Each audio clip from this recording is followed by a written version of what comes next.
ሰላም ሰላም፣ እንዴት ናችሁ? ደህና ናችሁ ወይ? እስቲ ኑ እንስራ። ወይኔ ቲማንቲም የተበላሸ ነው ግን አይደለም። እሺ ኑ እስቲ የአረብ ምግብ እንስራ። እናንተ ሰብስክራይብ አድርጉኝ እንጂ ምን ሆናችሁ ነው? ኧረ ተው፣ እህታችሁ አይደለሁም ወይስ ምንድን ነው?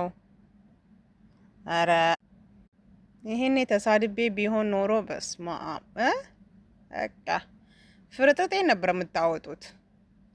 ለምንድን ነው ግን እስቲ እንደ በጨዋ መልክ በኢትዮጵያዊነታችንን ለዛችንን ይዘን ስንመጣ ስክሮል የምታደርጉት? ችግር የለውም ስክሮል አድርጉት፣ ግን ቢያንስ ዋው ጎበዝ፣ በርቺ፣ ጠንክሪ፣ ቀጥይበት፣ እንደዚህ አድርጊ ምናምን አትሉ ይባላል እኮ። ምን ችግር አለው? ይሄን የመሰለ እስቲ ውስጥ በእናታችሁ እንዴ ተው እንጂ አበረታቱኝ። ችግር የለውም ስድብም ቢሆን እቀበላለሁ።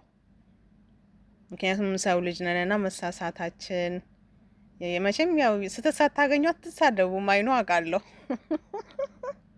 እንድሳሳት ማለት ነው። እና ሰብስክራይብ አድርጉኝ፣ አበረታቱኝ፣ ኮሜንት ስጡኝ። ሰምታችኋል።